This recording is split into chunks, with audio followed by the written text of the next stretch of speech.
Right, so Norwegians are the best people in the world, or so some people say. Like, consider this guy. His name is Olav, a 50-year-old oil driller, marine engineer type of guy, lives in the UK. He built up a new business after running a couple of others and losing out, falling out with his friends. Its name is Bor Drilling. Good name too. It's involved with marine drilling, you know, like kind of drilling new oil rig holes offshore. Terrible business, he says. Any event, he stands up at a recent company results presentation and delivers the most refreshingly honest speech anyone has ever heard. Let me explain to you.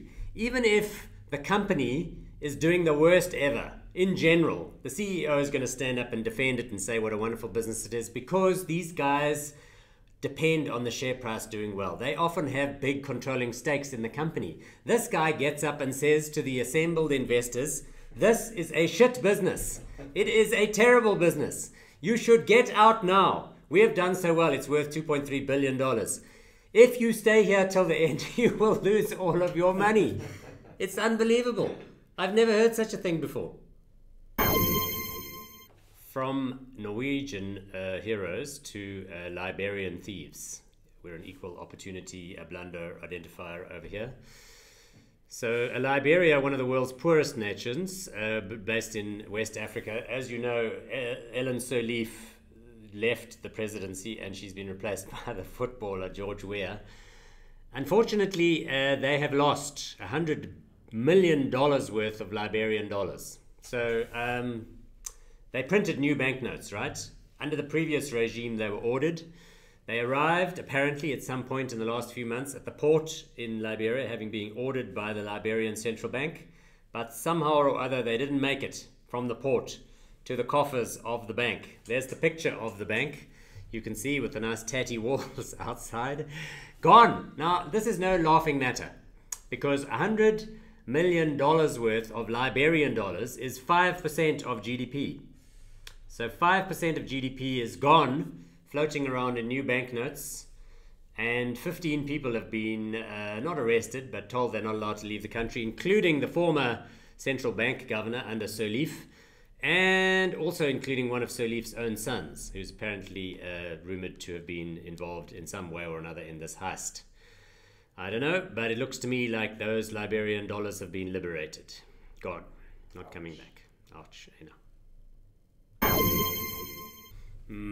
Cathay Pacific, I'm watching you. You know, there's been this proliferation of marketing campaigns which are basically fake news in order to get retail consumer-facing brands into the news.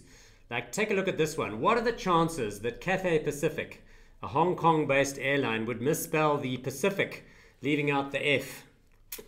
I don't know, man. You had one job. The guy making the signs, it doesn't even look particularly well crafted. Like, if they did have the F, maybe the C would have ended up on the nose of the plane.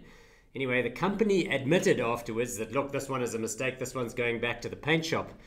But I'm not sure if I'm ready to believe this one, because a couple of hours later, there were social media campaigners posting messages to the effect of, "No one at Cathay Pacific gives an F anymore." Or what about this one? No Fs were given. No Fs were given. Or Cathay Pacific should F off. No, you can see what I'm talking about. Here we are halfway around the world busy discussing Cathay Pacific as though we'd never heard of them before. Right, and to end with the most South African story of the week, this one is about a 16-year-old from Laudium, near Pretoria, who was caught going 168 kilometers per hour in a 60 zone in his dad's stolen Golf GTI. Exactly. So, you know, this kid has obviously been watching too many movies, because when he saw the blue light brigade coming at him in his rearview mirror, he decided that he was starring in his own sequel to Fast and Furious Tshwane Drift, and decided to make a runner.